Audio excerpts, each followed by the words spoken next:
What's up, y'all? Is Giannis finally going to request a trade? Is Kon Knueppel already one of the most promising shooters in the NBA as a rookie? And Knicks fans, it's time to chill, man.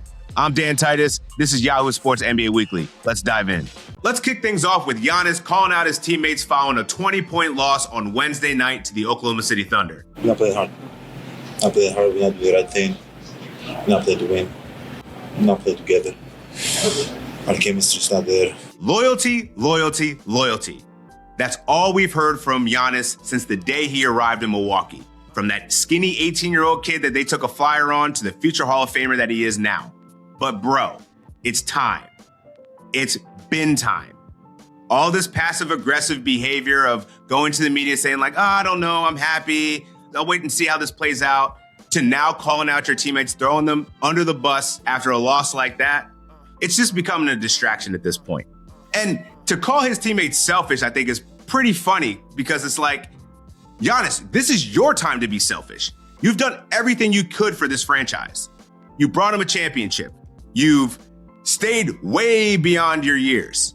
And you could just do him a solid by trying to orchestrate something in the background, kind of similar to what Trae Young did in Atlanta. He was the franchise guy in Atlanta, and he made it so that the front office and him were in lockstep, and he got to the destination that he wanted. So at this point, Giannis, be selfish. It's okay. You've already said that you want a championship. Go get another one somewhere else. The whole trade deadline is waiting on you to make this decision and come out and make this trade demand. Because what more can the Bucks do?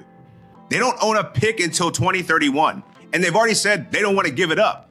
And that's wise because, you got to build from within. You got to draft well in this new CBA. So you need that pick. But at the same time, you have the budget to be able to work with other teams that you can take on additional salary. You can get additional assets. It's time to break this thing down. Kevin Porter Jr. is going to be out for a while. Kyle Kuzma is a shell of himself. Bobby Portis, he's fine, but it's Bobby Portis. Ryan Rollins has been a revelation, but he's not taking to a championship contender. This team needs to do something more. And at this point, it's going to take Giannis to say, I want out. And there's going to be no shortage of suitors for Giannis Antetokounmpo on the market. Now, let's talk about a player that's been flying under the radar, Kon Knueppel. Now, the Rookie of the Year race is a lot tighter than people think. While all the hype is around Cooper Flagg, and that's totally justified, the two-way player has been phenomenal. The dunks, the defense, the playmaking, and this is all without Kyrie Irving and Anthony Davis on the floor. But we need to be discussing Kon Knueppel more, and that's really because no one pays attention to Charlotte. They're a bottom-feeding team. They haven't really won anything. They're kind of a mess. But within that mess, they've actually struck gold, and that's Kon Knueppel. If you look at sports books, Cooper Flagg has over an 80% probability to win Rookie of the Year. That is just far too high considering what Kon Knueppel is doing offensively. Now, I get it. If you think that defense matters just as much as offense, sure, the argument can be made that Cooper Flagg is essentially a tier ahead of Kon. But for what Kon is doing offensively, I think it's getting discounted too much. Coming out of college, Kon was compared to Klay Thompson. But I thought it was interesting that Brian Windhorst said that he might be closer to Steph than he is Klay. The answer is he's a combination of both. If you look at Kon's shooting stroke, it's Klay all day. If you look at his off-ball screening, his gravity, and his playmaking, that's Steph. But if you look at the spot-up shooting and marksmanship, that's a combination of both of them. The difference is that Kon is doing it at an efficiency that these guys were not doing at their rookie year. They weren't doing that for their first few seasons. Kon Knueppel is shooting 48% from the field, 43% from three, and 90% from the line. That's absurd. He's a rookie, and he's already become one of the best shooters in the NBA. And going back to his three-point shooting, this isn't off low volume. He's shooting 8 three-point attempts a game, knocking down 43% of them. He has 145 threes through 44 games. That's insane. The rookie record, 206 by Keegan Murray. He's on pace to shatter that record. In fact, he is on pace for a top 25 season in three-pointers made in NBA history. That's Kon Knueppel, the guy that only has a 20% chance to win Rookie of the Year.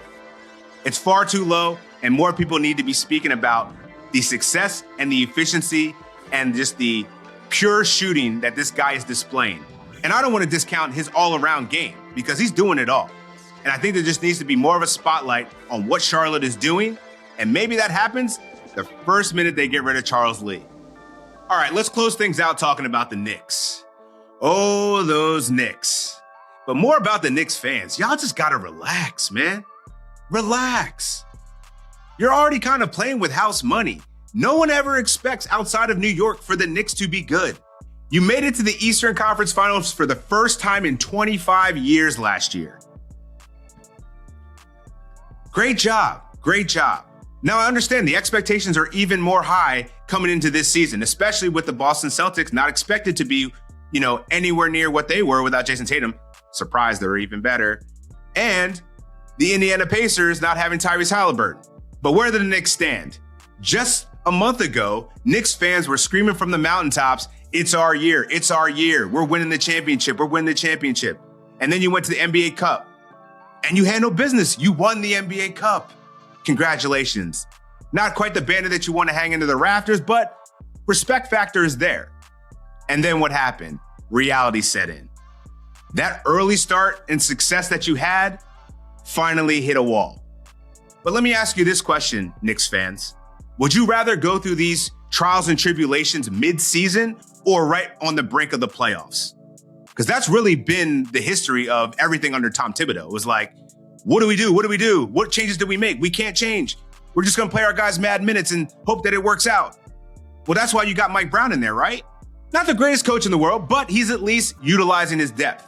You're seeing what Deuce McBride can do. Jordan Clarkson's providing valuable minutes, and even Tyler Kolek got burned. So while the defense has its flaws, and it's certainly getting called out right now, Karl-Anthony Towns has not been playing well. And maybe all of the team has not bought into this Mike Brown system yet. But you gotta relax. You're still a top 5 team in the Eastern Conference. You have enough assets to make a bigger, broader move if you want to. But what you don't want to do is overreact to the middle of the season. Knicks fans, you'll be all right, but you'll be even better if Giannis asks for a trade. That'll do it for today. I'm Dan Titus. Make sure you like and subscribe and tap in with us every week at Yahoo Sports NBA Weekly. Peace.